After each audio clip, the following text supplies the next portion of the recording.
Plant hybridisation steps क्या हैं इसके? बाइसेक्सुअल मोनोशियस प्लांट के लिए, मतलब जिस एक ही प्लांट में दोनों मेल फीमेल हो, उसमें क्या स्टेप होंगे? उसमें होगा इमैस्कुलेशन, बैगिंग, डस्टिंग एंड रीबैगिंग। और जो यूनिसेक्सुअल है, मतलब डाइशियस, जिसमें दोनों मेल एंड फीमेल अलग अलग प्लांट पे हैं, उसमें बैगिंग, डस्टिंग और रीबैगिंग होगी।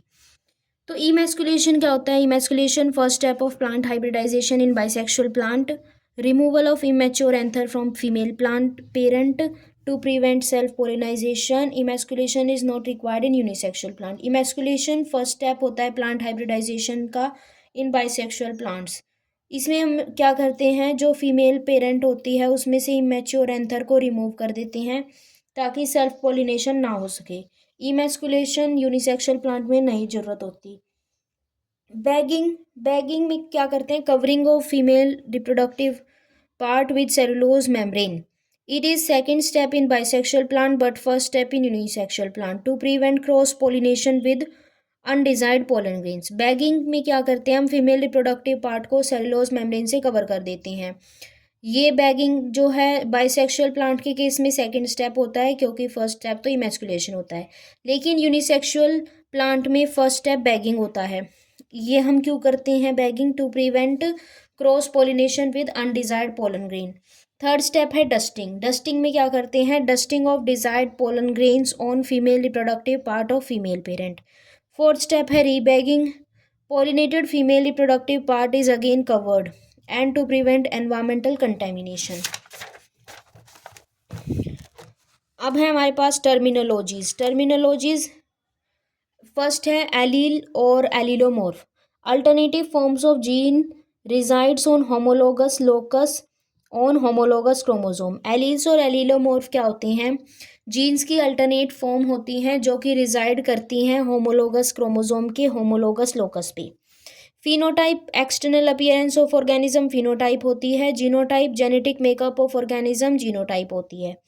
हाइब्रिड वाइगर हेट्रोसिस ये क्या होता है? Concept given by Shull. When F1 generation first filial generation is more powerful than their parents.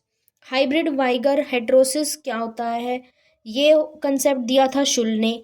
ये होता है जब हमारी फर्स्ट फिलालियल जनरेशन अपने पेरेंट से पावरफुल होती है। जैसे म्यूल, म्यूल बनता है फीमेल डोंकी और मेल डोंकी और फीमेल हॉर्स से म्यूल बनता है। और जो ये मेल स्टराइल म्यूल है ये पावरफुल होता है अपने बोथ पेरेंट से। केस 2 है हिन्नी। हिन्नी बनती है फीमेल डोंकी और मेल हॉर्स से। इसमें फीमेल स्टराइल होती है लेकिन powerful than its both parents.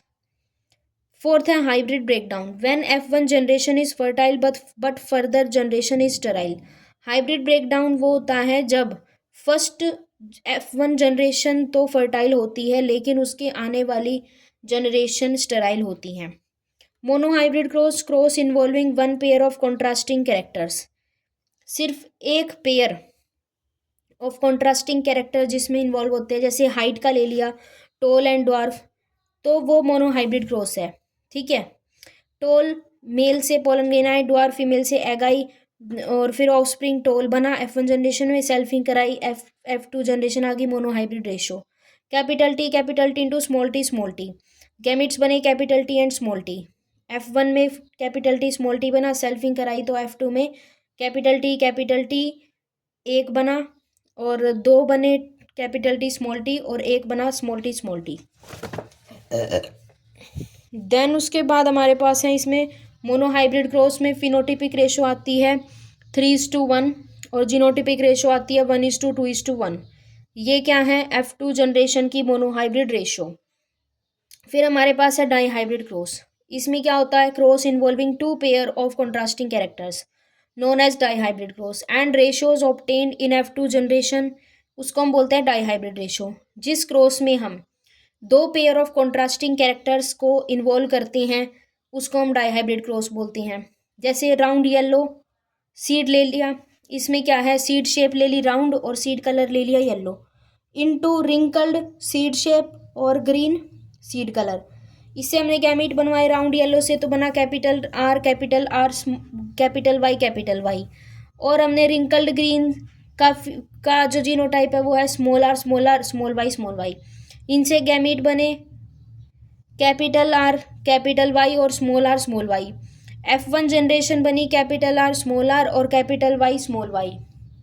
Round yellow selfing कराई तो फिर मेल से गैमीट बने capital R Y capital R small R capital Y small Y. Female में भी यही गैमीट बने और फिर हमें F2 की जनरेशन मिली। उसका F2 हाइब्रिड रेशो का जो रेशो आई है वो है फिनोटिपिक रेशो तो आई round yellow 9, round green 3, wrinkled yellow 3, wrinkled green 1। Genotypic ratio आई 1:2:1, 2:4:2, 1:2:1। फिर हमारे पास है पुनेट स्क्वेयर। पुनेट स्क्वेयर में क्या किया है, F1 सेल्फिंग की है और स्प्रिंग्स ऑफ F2 जनरेशन निकाले हमने।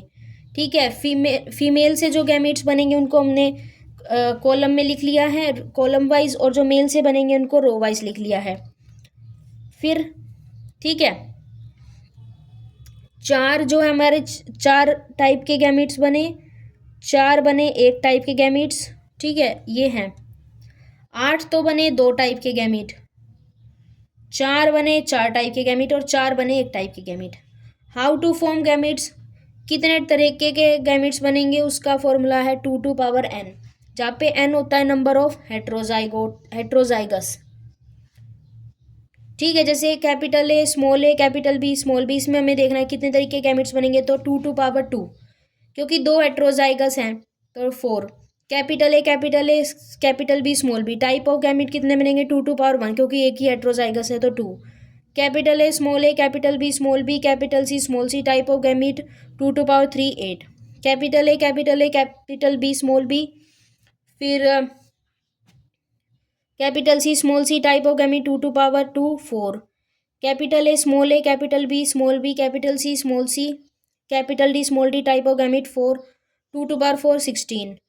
Capital A capital B capital C capital D, इसमें बनेंगे टाइप ऑफ गैमेट 2 मतलब 1। फिर है number of gametes in capital A capital A capital B small B, 4 बनेंगे इसमें टाइप ऑफ गैमेट नहीं, number of, total number of कितने gametes बनेंगे 4 बनेंगे इसमें। ठीक है, टोटल नंबर ऑफ गैमेट्स पूछा है, नंबर ऑफ, ठीक है 4 बनेंगे।